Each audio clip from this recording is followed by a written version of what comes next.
नमस्कार, मेरा नाम है सुनील कुमार और आप देख रहे हैं तलाश टीवी। गढ़वा में चुनावी दौरा जो है अब अंतिम समय में पहुंचने वाला है। सभी प्रत्याशी जो हैं गढ़वा नगर परिषद के चुनाव को लेकर लगातार जो जनसंपर्क कर रहे हैं और लोगों से मिल रहे हैं और इसी बीच अपना घोषणा पत्र भी अब जारी करना शुरू कर दिए हैं। अनिल कुमार पांडे जो हैं वो अध्यक्ष पद के प्रत्याशी हैं। बहुत पहले उपाध्यक्ष भी गढ़वा के रह चुके हैं और इस समय उनका घोषणा पत्र जारी हो गया है और ये इस घोषणा पत्र में 13 बिंदुओं पर चर्चा है और उन्हीं बिंदुओं पर परिचर्चा करने के लिए आज हमारे स्टूडियो में अनिल कुमार पांडे जी आए हुए हैं। सर, आपका बहुत बहुत स्वागत है हमारे तलाश टीवी में। धन्यवाद सुनील जी। नगर परिषद गढ़वा में अभी जो चुनाव हो रहा है उसको लेकर हमारे द्वारा अध्यक्ष पद प्रत्याशी के रूप में अपना घोषणा पत्र जारी किया गया और मेरा नगर परिषद चुनाव में एयर कंडीशनर छाप है, क्रमांक 1 है और मैं सर्वप्रथम नगर परिषद के सारी जनता को अपनी ओर से प्रणाम निवेदित करता हूं और सबों से आशीर्वाद की कामना करता हूं कि मुझे जिताकर नगर परिषद का सेवा करने का अवसर प्रदान करें। अपने दर्शकों को हम बता देंगे कि इस तरह का घोषणा पत्र इनका जारी हुआ है और जिसमें 13 बिंदुओं पर ये चर्चा की हुई है। हम एक एक करके पॉइंट पर इनसे पूछेंगे कि उन चीज़ों को आखिर ये कैसे पूरा करेंगे, इनके पास उसके लिए क्या मॉडल है। हम एक एक करके हर बिंदु पर आपसे चर्चा करेंगे, जो चर्चा आप इसमें किए हुए हैं और पब्लिक को जो देना चाहते हैं अगर आप चुनाव जीत कर आते हैं तो। इसमें आप पहला डाले हैं कि गढ़वा नगर परिषद की जनता को भ्रष्टाचार मुक्त प्रशासन उपलब्ध कराएंगे। आप हमको थोड़ा सा संक्षिप्त में बताएं कि गढ़वा में भ्रष्टाचार है क्या और उसको कैसे आप मुक्त करेंगे, अभी क्या नजर आता है, इसको संक्षेप में आप बताएं। किस तरह का भ्रष्टाचार आप देखें गढ़वा नगर परिषद में? जैसे दूध में पानी मिक्स हो जाता है, ब्लड में शुगर मिक्स हो जाता है, जो सफाई करनी पड़ती है, उसी प्रकार से गढ़वा के प्रत्येक कार्य में भ्रष्टाचार मिक्स है और इतना भ्रष्टाचार हावी है कि आम जन जो है सो त्राही त्राही कर रहे हैं गढ़वा सर और उनका हक अधिकार प्रतिदिन प्रतिपल छीना जा रहा है किसी न किसी रूप में। जहाँ तक आपने एक सवाल इसमें किया कि कैसे मुक्त किया जाए भ्रष्टाचार से, तो सुनील जी, सूर्योदय होने के बाद रात कैसे भागेगा, रात्रि का अंतिम कैसे होगा, यह तो स्वतः हो जाता है, किसी को कहने की जरूरत नहीं पड़ती है, ना कोई और प्रयास की जरूरत होती है। उसी तरह से अगर गढ़वा की जनता सूझबूझ से काम लेती है, अपना आशीर्वाद मुझे देती है, तो निश्चित तौर पर जैसे दरिदर खेला जाता है हम लोगों के धर्म में दिवाली के दूसरे दिन, उसी तरह से स्वतः भाग जाएंगे, खेदा जाएंगे यहाँ से शहर से भ्रष्टाचारी। पूर्व के जनप्रतिनिधि जो हैं, जो अध्यक्ष हैं, उपाध्यक्ष हैं, वो कहते हैं कि किसी तरह का कोई भ्रष्टाचार नहीं हुआ है। इस पर आपका क्या होना है? उनका कहना है कि वो भ्रष्टाचार में कहीं से भी लिप्त नहीं है, चाहे अध्यक्ष रहे हो जो लोग, उनके जो उत्तरदायी जनप्रतिनिधि हो या फिर कहने का जो उपाध्यक्ष रहे हैं, बिल्कुल कहते चल रहे हैं कि मैं बिल्कुल भ्रष्ट नहीं हूँ। अब इस मैटर में क्योंकि वो भी चुनाव लड़ रहे हैं, आपका क्या कहना है इस मामले में? देखिए, कोई भी गलत करने वाला अपने आप को कभी गलत नहीं कहता है, तो यह उनकी ओर से कहे जाने वाली बात, तो यह स्वाभाविक है। अपने आप को, अपना खाल बचाने के लिए, अपनी चमड़ी बचाने के लिए वो लोग कह रहे हैं, वो लोग कहें, लेकिन यथार्थ तो यह है कि ये लोग बतावें, जैसे अध्यक्ष पद के प्रतिनिधि हैं, उन्होंने अपने से लिख करके डीएम के पास यह स्वीकार किया है लिखित रूप में कि हमसे गलती हुई है, आइंदा गलती नहीं होगी, मुझे क्षमा करें।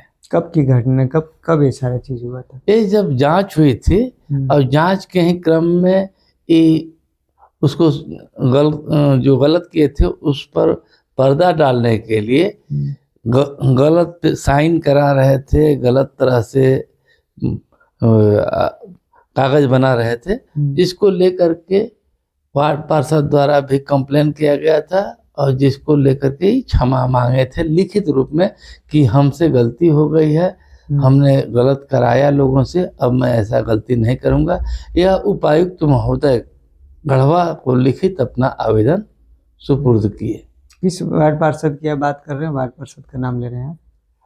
वो उस समय तत्कालिक जो हैं सो वार्ड पार्षद एक ममता जी थी, उनके द्वारा उनसे दबाव बनाकर गलत सिग्नेचर, गलत हस्ताक्षर तत्कालीन अध्यक्ष पति द्वारा कराया गया था। और जब बात पकड़ी गई, कंप्लेन हुआ, तो उन्होंने अपनी जान बचाने के लिए आपको लिखित आवेदन दिया उपायुक्त महोदय को, हाँ, कि हमसे जो गलती हुई है आगे गलती नहीं हुई, मुझे माफ करें। एक चीज और बात आती है कि वो एक वीडियो का में वायरल हो रहा था कि ड्रम खरीद में कोई गड़बड़ी नहीं हुई है।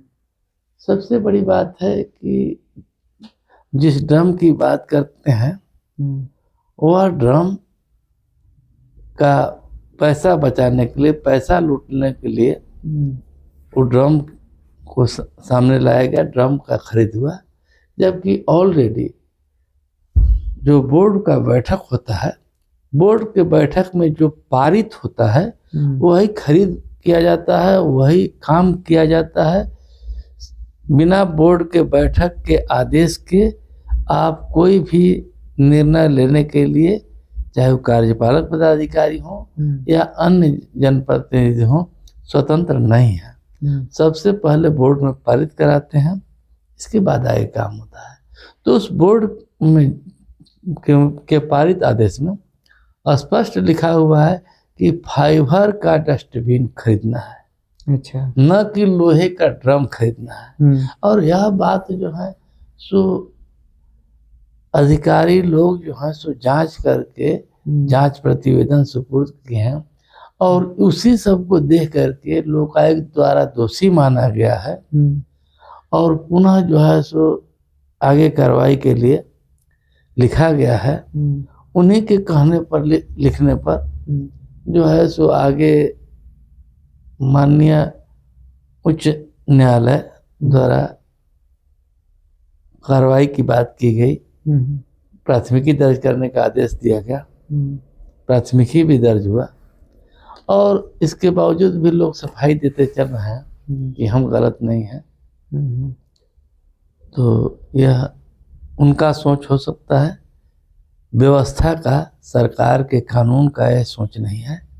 सरकार का कानून उनको दोषी मान चुकी है, माननीय उच्च न्यायालय द्वारा उनको दोषी मानते हुए उन पर प्राथमिकी दर्ज करने का आदेश दिया गया है।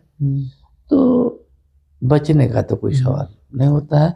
जहाँ तक उपाध्यक्ष की बात है या उनके प्रतिनिधि की, पति की, तो वो कहते हैं कि हमने कोई भ्रष्टाचार नहीं किया। ठीक है, आपने कोई भ्रष्टाचार नहीं किया, तो आप जिस पद पर आसीन हैं, जहाँ आपको विरोध करना है या गलत का विरोध करना है, सही का समर्थन करना है, इसी के लिए जनप्रतिनिधि होते हैं कि जनता का जो जरूरत हो उसके सही कार्य का समर्थन करें, जो जनता के हक में ना हो उस कार्य का विरोध करें, चाहे कोई करे इसको उस कार्य को। तो जब ऑलरेडी जब ये गलत हो रहा था, बाद में या लगातार अभी हुआ है, तो लगातार अगर इधर गलती हुआ है तो इनको बोलना चाहिए था कि नहीं बोलना चाहिए था, और अगर नहीं बोले तो क्यों नहीं बोले। मात्र यही, इसी बात का दो ही तो सवाल है कि बोलना चाहिए था कि नहीं, इतना उनको ज्ञान था कि नहीं, या इस ज्ञान से सुने थे। अगर ज्ञान सुने थे तो उनको वहां पर रहना नहीं था, रिजाइन करना था। अब अगर ज्ञान था, जानकारी उनको थी, तो उसका प्रतिकार, गलत का तो प्रतिकार करना चाहिए था। और फिर हमारा विरोधी भी सही काम करे तो उसका हम समर्थन करेंगे, लेकिन अगर अपना से अपना आदमी भी अगर गलत काम करता है तो उसका विरोध होना चाहिए। चलिए अब हम दूसरा चीज पे आते हैं। तो भ्रष्टाचार की बात हो गई, इसमें एक आप जिक्र किए हैं कि दानो नदी और सरस्वतिया नदी की सफाई एवं संरक्षण हेतु डंपिंग यार्ड निर्माण कराना और नदी के सुंदरीकरण हेतु रिवर फ्रंट निर्माण कराना। ठीक है, इसमें जो रिवर फ्रंट वाला मामला है, इस मामला में तो करोड़ों का खर्च है। ये इस साइड से बनने वाली बात है ना, 100 करोड़ से ऊपर का एक बीच में आया था, मिथिलेश ठाकुर जब थे उस दौरान बड़ा चर्चा हुआ था, कुछ नाभी वगैरह भी हुआ था।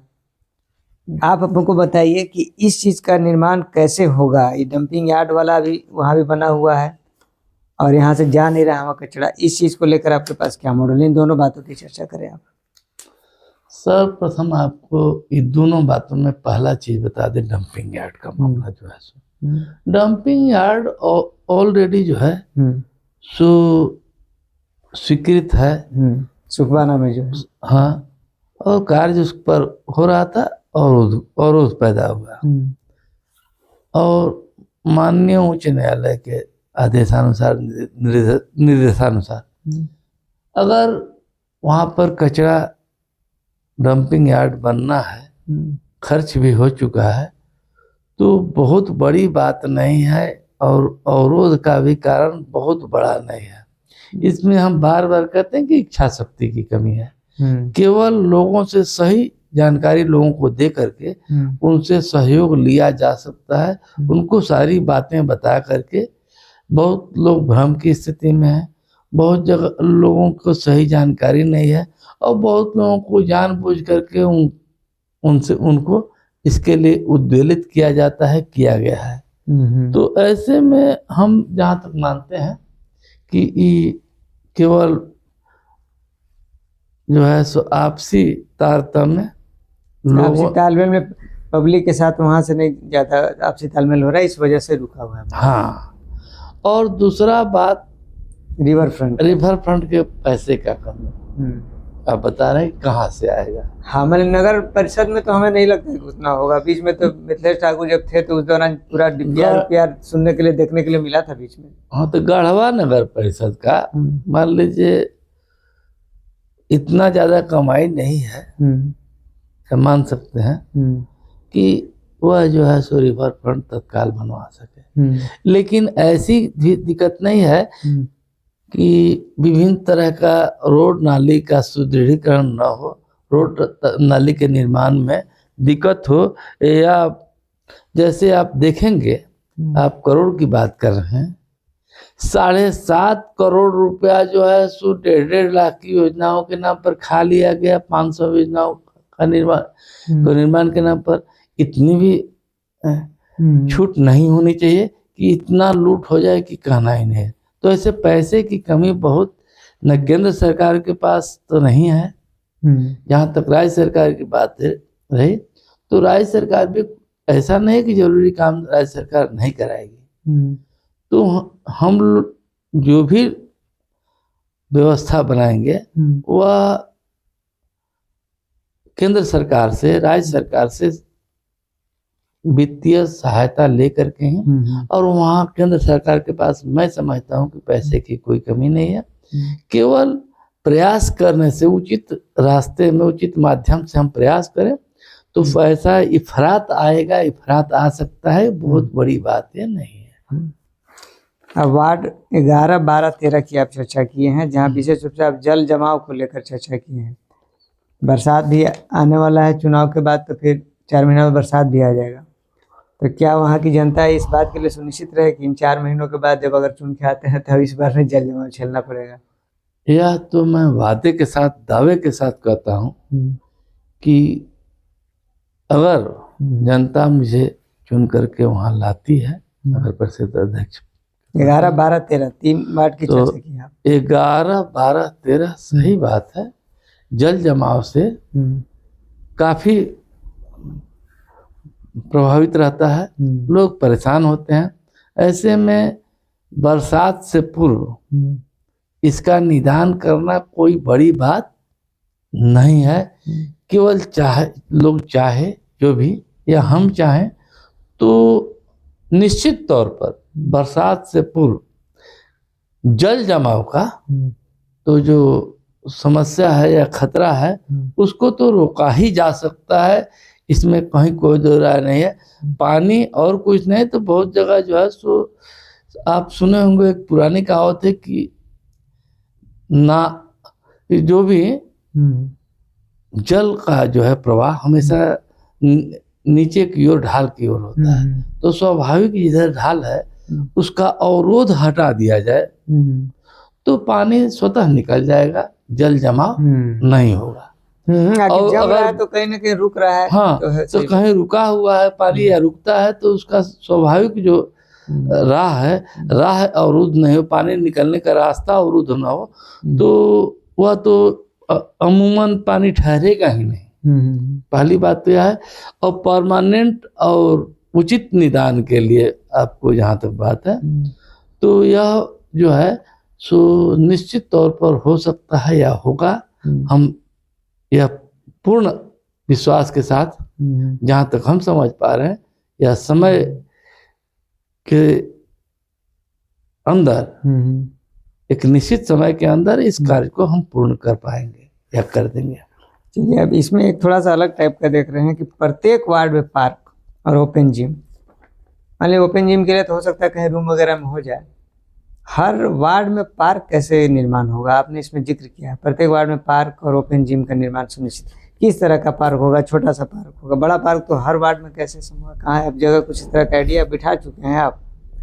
देखिए कहे कि देखिए हर वार्ड में होगा तो बड़ा खुशी की बात है, क्योंकि देखिए हर वार्ड में हो जाए तो आदमी थोड़ा सा घूमने के लिए तो वहाँ बैठ सकता है, जाके शाम को रिलैक्स हो सकता है। ये बहुत अच्छा सोच मैंने हमको खुद भी लग रहा है, लेकिन कैसे होगा ये पूरा पार्क वाला मामला? देखिए तो हम समझ गए 21 वार्ड है और मैं 21 वार्ड में से सभी वार्डों से वाकिफ हूँ। हमारी जमीन, हमारी मतलब नगर परिषद की जमीन आपको सभी जगह कुछ न कुछ उपलब्ध है। थोड़ा कम थोड़ा ज्यादा हो सकता है मात्रा, एरिया कम बेसी हो सकता है, लेकिन सभी जगह नगर परिषद की भूमि उपलब्ध है। और उस भूमि में पार्क बना देना, उसी में कुछ ओपन जिम का जगह छोड़ देना, यह बहुत बड़ी बात नहीं। आप जितने लोगों को देखते हो कहीं न कहीं जहाँ चाह वहाँ रहा। जैसे कुछ ऐसा वार्ड देखेंगे जो एकदम मुख्य सड़क से एकदम सटा हुआ है, लगेगा कि आपको कुछ नहीं है, लेकिन उनको एक साइड में नदी का किनारा भी है। नदी के किनारा पर भी तो ये बन सकता है, जहाँ लोग जब रिवर फ्रंट ठीक बन जाएगा तो अगल बगल कुछ पेड़ पौधे भी लग सकते हैं, वहां पर जो है सो ओपन जिम भी बन सकता है नदी के किनारे किनारे, और काफी जगह है। हर वार्ड में बनने से एक सबसे बड़ा फायदा है ना कि किसी का जैसे गढ़वे में पार्क बना हुआ है तो बहुत अच्छा पार्क, काफी लागत से बना वहाँ कल्याणपुर वाला, लेकिन मैं खुद ही नहीं जा पाता, पॉसिबिलिटी नहीं कि हर दिन यहाँ से उतना दूर जा सके आदमी, होता ही नहीं है। यही तो बात है। इस अलग अलग बने तो बड़ा अच्छा है सोच है। यही तो बात है कि जैसे मान लीजिए नगर परिषद का जो एरिया है उसमें कहीं मतलब जगह के लिए आश्वस्त है ना, हर जगह जगह है नगर परिषद का ना, मिल ही जाएगा ना। बिल्कुल बिल्कुल, खाली खोजिए तो देखिए तो आपको ज्ञान तो हो, जानकारी तो हो, और जानकारी रखने वाला वहां पहुंचेगा तब ना कि कहाँ क्या हो सकता है, उस तरह का सोच हो तब तो। चलिए अगला हम अब चर्चा करेंगे आपका, आप यहाँ ठेला वाला खुमचा वाला के लिए वेडिंग जोन बनाना चाह रहे हैं आप, क्या है वेडिंग जोन, कैसे क्या करना चाह रहे हैं इसमें? जैसे देखेंगे कि विभिन्न जगहों पर अभी दानरो नदी में नदी के अंदर लोग सब्जी बेचते हैं, उनको जगह नहीं मिल पाया उचित, जहाँ वो सब्जी बेच सकें। बहुत जगह देखेंगे कि चौक चौराहों पर जहाँ से आप पार होंगे बहुत जगह मुर्गा, खस्सी इस तरह का जैसे मांस वगैरह काटा जाता है, बेचा जाता है, जो देखने में भी विभत्स जैसा कई जगह। या हर कोई तो मतलब क्या बोलते हैं कि भाई नॉनवेज पसंद नहीं करते हैं, बहुत लोग वेज ही पसंद करते हैं, उनको थोड़ा होता है। हाँ, तो थोड़ा यह भी, लेकिन क्योंकि अधिकार है लोगों का, कहीं भी खोल सकते, इस वजह से खोलते हैं। आप देखेंगे कि गोविंद उच्च विद्यालय के मैदान में जो है सो सब्जी का बाजार भी लगता है। मैदान प्रभावित है, बच्चों को खेलने का, तो बच्चों का खेल प्रभावित होता है। या सरकारी जब भी कार्यक्रम होता है तो फिर उन लोगों को हटाया जाता है, वो लोग किनारे जाते हैं जब तक कार्य रहता है, तब तक अगल बगल काम चलाते हैं, और फिर वहाँ जब वो काम वहाँ से हट जाता है तो परमानेंट लोग वहाँ पर दुकान लगाते हैं मैदान में। जब भी 15 अगस्त आया, 26 जनवरी, फिर डिस्टर्ब होता ही है लोग। या कोई दूसरा कार्यक्रम हो जाए वहाँ, उसमें डिस्टर्ब होता है। अच्छा, साथ ही देखेंगे कि वहाँ गाड़ी का भी पार्किंग का स्थान है। हाँ, उसमें गाड़ी भी पार्किंग लोग कर देता है, हालांकि पार्किंग स्थान नहीं है वो, जहाँ तक मुझे जानकारी, लेकिन खाली है तो लगाता है। मिला जुला के जो खेलने का जगह है वो पूरी तरह से रोक दिया गया। अच्छा, उधर बगल में एक बना भी स्टेडियम हम लोग का, तो यूटिलाइज नहीं हो रहा है। यार वही नहीं इच्छा शक्ति है, गलत ढंग से उसका। अब देखेंगे इसे यहाँ नया जो है इस कैसरे हिंद की जमीन में यहाँ बना दिया गया पार्क। अच्छा, अरे पार्क बनाना था, वहाँ बना दिया गया दुकान, और 18 को दुकान के लिए पैसा भी बाज़ाब्ता लिया गया है, 1,000 रुपया, और कुछ सब पर जो है सो आवेदन वगैरह लेकर के हम समझते हैं कि 12 से 1300 रुपया कम से कम खर्च उसमें लिया गया नगद। और बात हुआ कि हम लॉटरी सिस्टम से दुकान आवंटित करेंगे, लेकिन गलत ढंग से वहाँ तो आवंटित कर दिए, क्योंकि वहाँ पर जो लोग थे वो बेचारे सीधे साधे लोग थे। इधर बहुत सारे लोग सड़क के चलते जानकार लोग या अन्य लोग जो हैं सो आवेदन दिए हुए हैं कि भाई लॉटरी से हमको भी मिल सकता है, चलिए हम भी लॉटरी खेलते हैं। तो लॉटरी के लिए पैसा आवेदन लिए, पैसा जमा किया। अब जो है सो अभी तक लगभग हम देखते हैं कि 2.5 साल के लगभग समय हो गया, आज तक लॉटरी दुकान का नहीं कर पाए, यानी वह दुकान आवंटित नहीं कर पाए। अगर दुकान बना हुआ है तो किसी को आवंटित कर दिया जाता तो उसका एक निश्चित किराया जो तय होता, वो सरकार को खास करके नगर परिषद की आमदनी में वृद्धि होती। एक तो वह बात, उससे नगर परिषद दूर है आमदनी में। कोई बिल्डिंग बनाया गया तो उसका भी एक लिमिटेज है, तो उससे भी दूर, माने उसका भी पर डे क्षरण हो रहा है, उसका रख रखाव नहीं हो पा रहा है, एक यह भी समस्या है, तो आवंटित नहीं हो रहा है। कहने का मतलब जो जेन्युइन जरूरत का काम है वो नहीं हो रहा है, और गैर जरूरी कार्य हो रहे हैं। मैदान को आगे पीछे करके छोटा भी कर दिया गया, इधर उधर करके। तो हम चाहेंगे कि जितने भी वे लोग हैं, अलग अलग प्रकार के जो भी लोग माने सामग्री बेचते हैं, उनको उनके लायक एक एक जगह पार्ट करके, या जहाँ जगह मिल जाए, और जगह तो काफ़ी है, बहुत जगह है, जहाँ पर उनको जोन बना करके कि आप यहाँ पर ठेला लगाएं या अपना दुकान बना लें। अगर जरूरत हुआ तो गरीबों को दुकान बना करके भी दिया जा सकता है। तो यह बात है, तो जोन बना करके देना कोई बड़ी बात नहीं है वेंडरों को। चलिए, अगला नंबर में आप ये दिए हैं 6 नंबर में कि शहर के नालों से निकलने वाले गंदे पानी का ट्रीटमेंट प्लांट के माध्यम से शुद्धिकरण कर नदी में प्रवाह सुनिश्चित करेंगे। तो ट्रीटमेंट प्लांट भी जो है, ये भी तो एक लगता है बहुत बड़ा प्रोजेक्ट है। प्रोजेक्ट बड़ा नहीं है, प्रोजेक्ट छोटा है, सोच बड़ी करनी होगी, प्रयास थोड़ी करनी होगी। जब सोच जनरली बहुत बड़े शहरों में ही इस तरह का प्लांट देखने के लिए मिलता है कि गंदे पानी को पूरा साफ सफाई करने, क्योंकि बहुत लंबा प्रोसेस चलता है ना उसका। सुनील जी, समय बदल गया। जो आपको आज यहाँ सुविधा उपलब्ध है, जो आप हमारे गांव में भी चलेगा, बहुत दूर दराज में भी, वहाँ मेरा कहने का मतलब सिर्फ इसलिए है कि नगर परिषद, और यही अगर सांसद कहें, यही विधायक कहें तो एक अलग बात हो जाती है। एक नगर परिषद में इस चीज को कैसे पूरा करेंगे आप? मन सोच आपका अच्छा है, हम दाद देते हैं इस चीज का, लेकिन पूरा कैसे होगा? नगर परिषद तीसरी सरकार है, बहुत सारे लोग नियम कानून को जो है सो बदल दिए गए। 2011 में जो नियम बना उसमें जो है सो बहुत सा कटल कर दिया गया नगर परिषद के अपना अधिकार में, सरकार के द्वारा एक मैंने समझिए संकल्प के तहत। अन्यथा इसमें जो है सो जितना पावर, जितनी शक्ति नगर परिषद के पास है, उतनी कोई विभाग के पास नहीं है। जैसे कोई टैक्स का नियम बनाना, उसको लागू करना, वसूल करना, और उसको मैंने एक तरह से जो स्वायत्त संस्था कहलाता है उस तरह का चीज नगर परिषद। बहुत सारा जो है सो सब काम अपने से करना।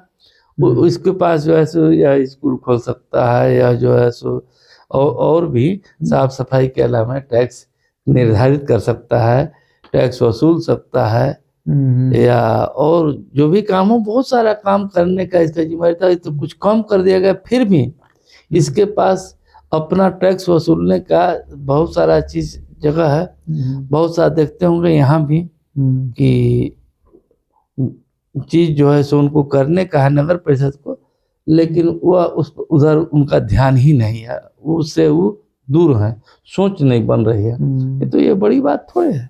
चलिए अगले नंबर पे आते हैं। 7 नंबर में आपने लिखा है नगर परिषद क्षेत्र में सुरक्षा की दृष्टिकोण से सीसीटीवी का अधिष्ठापन कराना, और फ्री वाईफाई का भी आप जिक्र करे हैं, फ्री वाईफाई जोन। तो फ्री वाईफाई जोन यहाँ शब्द जो है इसका मतलब कुछ खास जगह पे होगा, और जो एक जनप्रतिनिधि है वो कह रहे हैं कि पूरे गढ़वा शहर में हम फ्री वाईफाई कर देंगे। जोन मतलब जो है ना, तो मतलब शहर एक जोन हो गया। अच्छा, गढ़वा शहर एक जोन हो गया, मतलब कहीं भी रहे गढ़वा शहर में तो मिलेगा, नहीं कि रंकापुर में मिल रहा है, यहाँ पर तलाश भी की स्टूडियो के पास नहीं मिल रहा है, ये चीज नहीं ना। अगर जैसे हम या कोई भी बनेगा, मान लीजिए अध्यक्ष, तो जो अध्यक्ष बनेगा उसके लिए नगर परिषद ही उसका एरिया होगा। अच्छा, उस सेंस में जो लिखा, तो हम जो इसका एरिया होगा उसी एरिया में ना वह कार्रवाई कर सकता है। हर महीने इसमें खर्च बैठेगा इसमें भी? देखिए, पैसा का कोई कमी नहीं है, इतना बात आप लिखे हैं। जी, पैसा का कोई कमी ना ऊपर में है ना यहाँ पर है। पानी डैम में सफिशिएंट है, नहर में भी पानी जा रहा है, खेत फटेगा, लेकिन खेत पहुंचने से पहले नहर को तोड़ करके भ्रष्टाचार रूपी नाले में गिरा दिया जाता है, उसको लूट लिया जाता है, अन्यथा पैसे की कौन सी कमी है।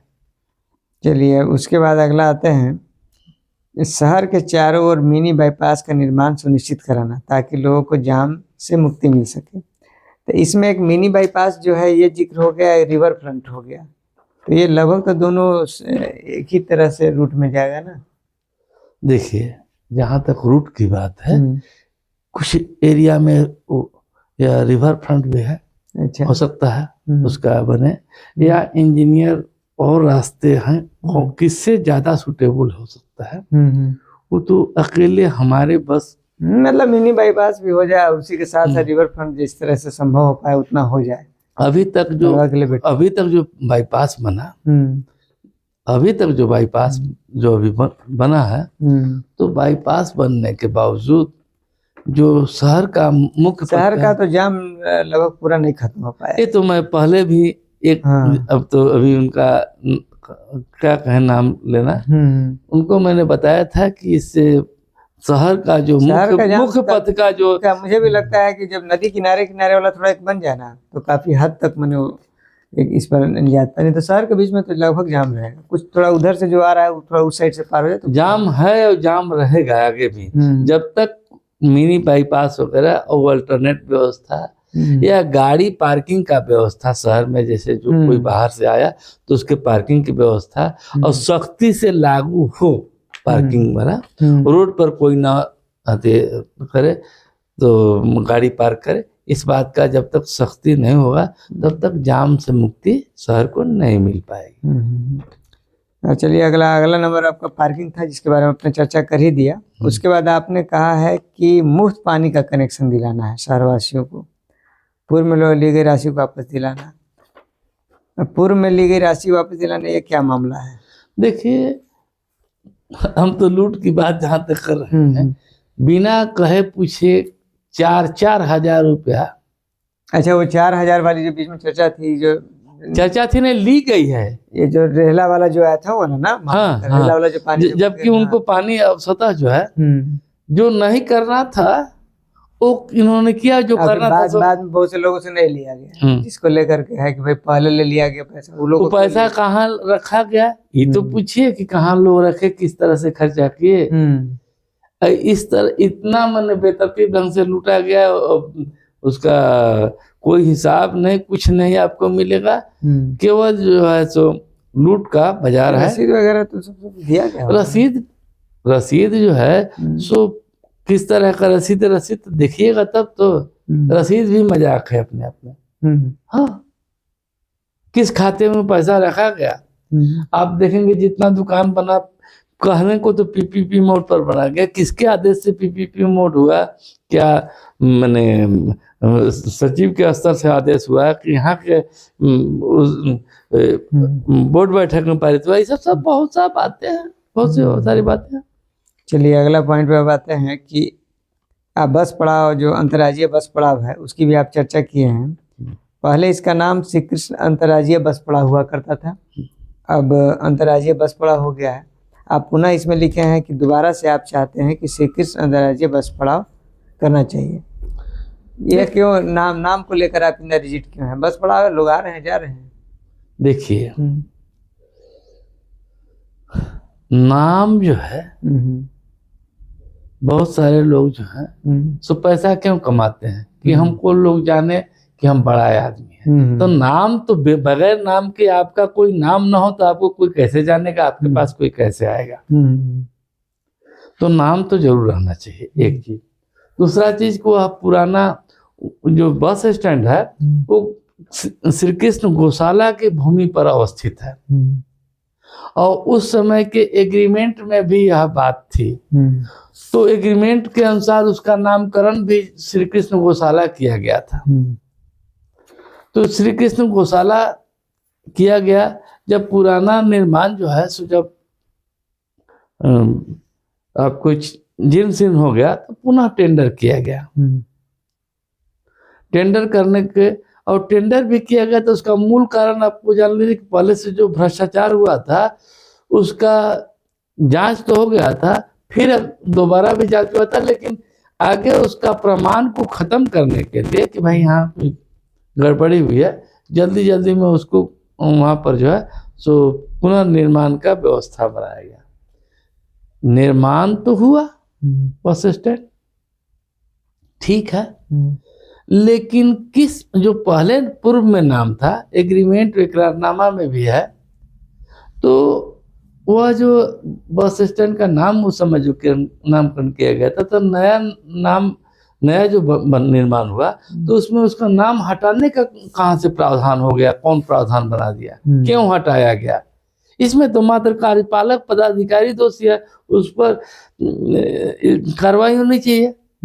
और जनता यहाँ की, यह मेरी पर्सनल मांग नहीं है, जनता से पूछेंगे जांचेंगे तो वह इस बात के लिए क्षुब्ध है, गुस्सा में है कि भाई जिसकी जमीन है उसको नाम भी तो कम से कम मिलना चाहिए। श्री कृष्ण गौशाला की जमीन है तो नाम मिलना चाहिए, कोई नया मांग तो है नहीं। साथ ही उस समय श्री कृष्ण गौशाला के साथ जो है एक इकरारनामा हुआ था जिसमें 50-50 जो है सो दोनों को जो बस स्टैंड से आय होती है उसका आपस में बंटवारा होगा।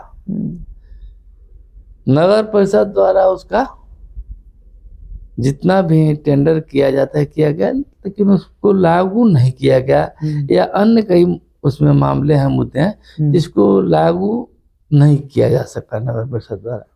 तो भाई किसी के साथ इकरारनामा हुआ है तो इकरारनामा के विरुद्ध कोई भी हो, चाहे हम हो, आप हो, कोई संस्था हो, कैसे जा सकता है? तो नियम का तो पालन होना ही चाहिए। और हम जब अपने साथ गलत नहीं होने देना चाहते हैं, पब्लिक के साथ नहीं होने देना चाहते हैं, तो दूसरे लोग भी, और मान लीजिए दूसरी संस्था है तो उसके साथ हम, कोई जरूरी है कि गलत होने दें, उसके साथ भी हम न्याय करना चाहते हैं, न्याय करेंगे।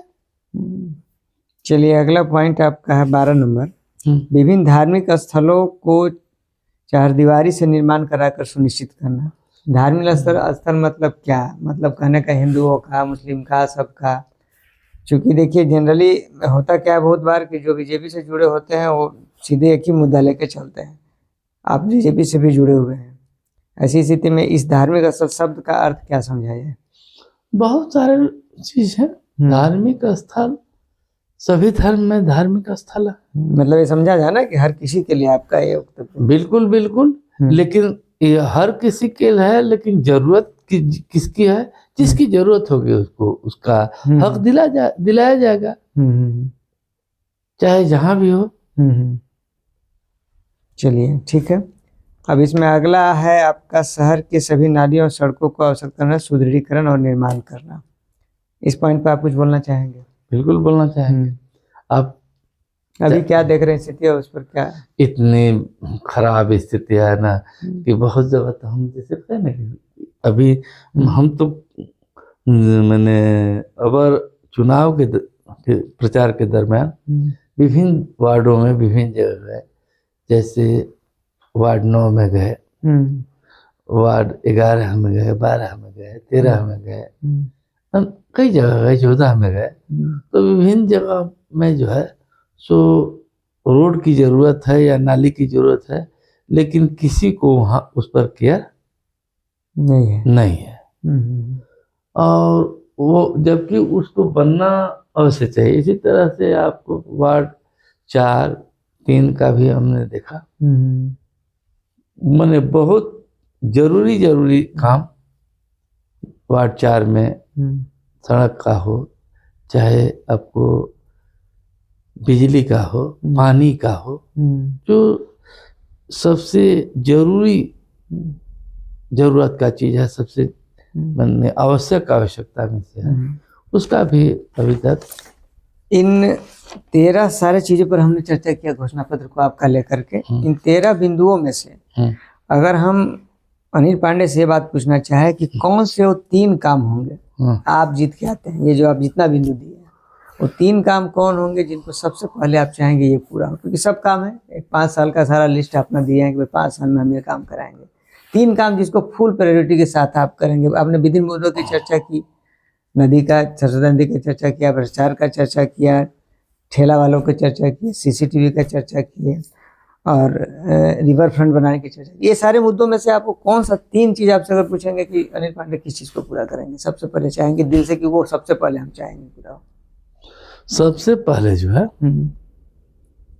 सो पहला काम हुआ कि जब हम यहाँ आएंगे तो आते आते जो है सो भ्रष्टाचार को, किसी तरह का भ्रष्टाचार, चलिए एक चीज हो गया, उसको हम रोकेंगे। और उस यही भ्रष्टाचार रुकेगा तो बहुत सारे रास्ते खुलेंगे, बहुत सारा काम हो जाएगा उसी से। दूसरा काम बताइए क्या करेंगे आप? दूसरा काम की कई जगह देखे हैं कि मामूली प्रयास से रास्ता जो अवरुद्ध है उसको हटा करके, या मान लीजिए नाला बना करके समस्या का समाधान किया जा सकता है, नदी नाला को। तो जो तत्काल काम किया जा सकता है, जितना जल्दी से जल्दी हो सके करना जरूरी है। तो क्या जरूरी है कि हम बरसात का इंतजार करें या बरसात में लोग कीचड़ में चलें, तो जो भी जरूरी सड़क और नाला हो उस पर आप तुरंत तत्काल उसका तुरंत निदान आप करना। हाँ, उसको तीसरा काम क्या करेंगे आप इन कामों में से, 13 काम में से? तीसरा जो है तो जैसे नदियों का जो समस्या है, कचरा डंपिंग वगैरह का, इसको भी प्रमुखता से आप ले रहे हैं? इसको बिल्कुल प्रमुखता से, और किसी नदी में कोई भी कचरा डालना जो है सो खराब बात है, चाहे कोई भी डाले। उसके साफ सफाई की व्यवस्था हर हाल में करेंगे। और चूंकि पहले से देखते होंगे कि जहाँ कचरा होता है, गंदगी होती है जिस कॉर्नर में, वहाँ कोई दूसरा आएगा तो कुछ कचरा आगे डाल देगा, कोई थूक देगा, कोई कुछ और कर देगा। तो जब वहाँ कचरा है तभी ना और लोग कचरा वहाँ डाल रहे हैं। जब रिवर का फ्रंट जो है, नदी का किनारा बिल्कुल स्वच्छ होगा तो आगे से भी कोई कचरा डालने से परहेज करेगा हर हाल में। चलते चलते एक लास्ट सवाल, घोषणा पत्र का जो चर्चा हुआ, अंतिम सवाल हुआ कि गढ़वा में जो अभी जो नगर परिषद चुनाव है, इसमें जो राजनीति हो रही है उसमें ये देखा जा रहा है कि बाहर से अभी देखिए रघुवर दास आ गए, फिर उसके बाद मंत्री मिथिलेश ठाकुर लगे हुए हैं, और दिग्गजों के आने का सिलसिला जारी है। सुनने वाले कुछ और लोग भी पहुंचने वाले हैं। तो नगर परिषद का चुनाव नहीं हुआ, लग रहा है कि जैसे विधायक और सांसद का ये चुनाव हो चला है, ऐसे लोग गए। कल जब हम एक इंटरव्यू में मिथिलेश ठाकुर से हमने बात की तो उसमें हमने ये सवाल किया उनसे कि आप इसको प्रतिष्ठा का विषय तो नहीं बना रहे हैं? तो बोले कि बिल्कुल, मेरे भी प्रतिष्ठा की बात है। तो आप समझिए कि विधायक लेवल के लोग और मंत्री लेवल के लोग इसको प्रतिष्ठा का विषय बनाए हुए। अब ऐसे में आपके साथ कहाँ पे विधायक घूम रहे हैं, मंत्री घूम रहे हैं, ऐसे में बाकी जनप्रतिनिधि, क्योंकि दो ही मेन है यहाँ पर, एक जेएमएम समर्थित को विशेष रूप से हो रहा है, एक और को हो रहा है। तो अब बताइए कि अब इसमें आप लोग सब कैसे अपने आप को सशक्त कर पाइएगा? पूरा हुजूम जुट जाएगा, ये हो जाएगा, चुनाव दूसरा हो जा रहा है माहौल। एक बात कहें, बड़ा हो रहा है, हमको इस बात पर हंसी आ रही है कि लोग अपना भद स्वयं पिटवा रहे हैं और उसको प्रतिष्ठा से जोड़ रहे हैं। अब इससे और हास्यास्पद बात क्या हो सकती है? सो बताइए। जिसको टिकट दिया गया जेएमएम से, या समर्थन दिया गया, उसको टिकट नहीं, समर्थन ही कहिए, टिकट तो किसी को मिला ही नहीं। तो आम लोगों में क्या चर्चा है उसके चाल चरित्र व्यवहार के बारे में, यह मुझे कहने की जरूरत नहीं है। जिसको आंख मूंदना हो, मूंद करके जानबूझ करके, अब और इसके बावजूद भी सही कह रहा हो तो जाने। लेकिन उसको जो ही टिकट मिला तो आपके सोच के बारे में तो चर्चा हो ही गई। दूसरा, भाजपा की बात कहे जिसे रघुवर दास की जाए, रघुवर दास भी जिसको कोस रहे हैं कि यह भ्रष्ट व्यक्ति है, खराब व्यक्ति है, एक दौरान उन्हीं के लिए हुआ है। और कल के दिन उन्हीं के कार्यकाल में जब जन संवाद में हमारे आमने सामने बैठे हुए थे, हमने कहा जांच करके रिपोर्ट चला गया था, सचिव स्तर से कार्रवाई का आदेश था, उसको उसके बारे में मैंने जन संवाद में कहा कि सब जांच हो गया है, आप इस पर प्राथमिकी दर्ज करावें। तो उन्होंने सीधा सीधा बचाने का काम किया, कहा कि इसको जो है सो पुनः जांच के लिए आदेश कर देते। हमने कहा कि जांच तो हो गया है, अब कई बार जांच हुआ, अब कम से कम प्राथमिकी का तो आदेश हो, आगे के कार्रवाई शुरू हो। तो नहीं कर पाए तो उस दिन वो बचाए। अब आज कोस रहे हैं, आज भ्रष्टाचारी जब उनके दल में नहीं है तो भ्रष्टाचारी हो गया, और जब उनके दल में था तो भ्रष्टाचारी वो नहीं था, जब उनके विरोध में हुआ था। तो इनका भी जो है सो कल जो है सो जब दूसरे दल में था तो ये भी भ्रष्टाचारी मानते थे, आज इनके दल में वो आ गया तो वो जो है सो यहाँ भी पाक साफ हो गया, तो इसको भी जो है सो ये भी समर्थन दे दिए, दिलवा दिए। तो इसको क्या कहिएगा अपने आप से, समझ। आप ये बताइए, अनिल पांडे सर की लड़ाई किससे अब चल रही है? बहुत से लोग, बहुत सी बातों की हमने चर्चा की, लास्ट करेंगे आप पूरे इंटरव्यू को। अब बताइए किससे लड़ाई चल रही है आपकी फाइनल, मुझे क्या लगता है? हम तो समझते हैं सेकंड में, मैंने आप तो फर्स्ट कहिएगा, सब कुछ यही कहते हैं, सेकंड में कौन रहेंगे आपके साथ? किनसे आपका लग रहा है कि इनसे टक्कर है, कि दो त्रिकोणीय आप लेके चल रहे हैं, कैसे लेके? देखिए, सब कोई अपनी अपनी बात तो कहती ही है, लेकिन मेरा टक्कर अगर किसी से है तो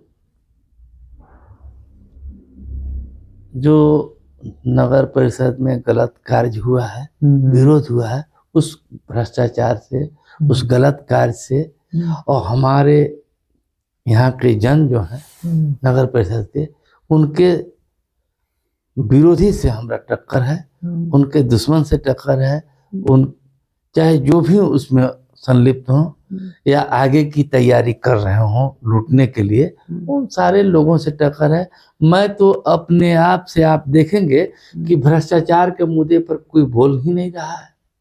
जो इतनी माने भ्रष्ट व्यवस्था हो गई है, सभी लोगों को इतना टेस्टफुल लग रहा है, चाहे जितने भी लोग हैं उठा करके देख लीजिए, भ्रष्टाचार सबको टेस्टफुल लग रहा है।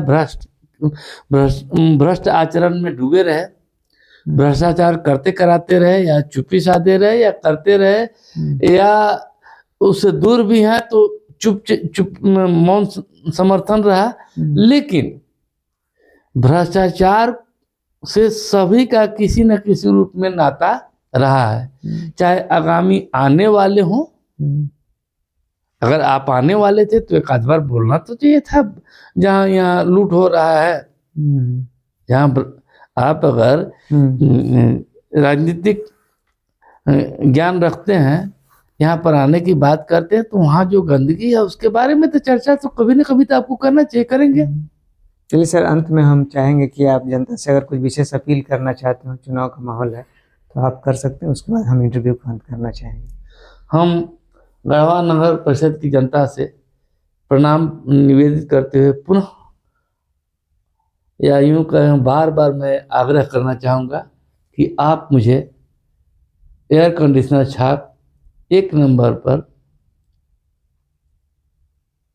मुहर लगाकर विजयी बनावें, और मुझे नगर परिषद के सर्वांगीण विकास के लिए, सबकी सेवा के लिए, शुचिता के लिए, स्वच्छता के लिए हमको नगर परिषद के अध्यक्ष पद में जितावें, वहाँ आसीन करने का काम आप जनता करें, मुझे आशीर्वाद दें। मैं आपके आशीर्वाद को लेकर के नगर परिषद की सेवा करना चाहता हूँ। सभी लोगों का नियम संगत सेवा करना चाहता हूँ, और मैं यह वादा करता हूँ कि नगर परिषद, नगर का जो तीसरी सरकार बनेगी, यानी गढ़वा नगर परिषद, गढ़वा नगर परिषद के जनता के आदेश में चलेगा, ऑर्डर में चलेगा, उनके अनुसार चलेगा, उनके सुख दुख के लिए नगर परिषद होगा, न कि भ्रष्टाचार के लिए, लूट के लिए, या अन्य गलत लोगों के लिए वहाँ पर आश्रय का स्थान होगा। ऐसा नहीं। आप सभी को मैं पुनः स्वागत, प्रणाम निवेदित करता हूँ। चलिए, बहुत बहुत धन्यवाद सर आपका। और इस तरह से इसी प्रकार के कार्यक्रम को देखने के लिए आप हमारे चैनल को सब्सक्राइब कीजिए, इस वीडियो को ज़्यादा से ज़्यादा शेयर कीजिए, और हमारे विभिन्न सोशल मीडिया प्लेटफॉर्म को भी आप फॉलो कर सकते हैं। बहुत बहुत धन्यवाद। नमस्कार।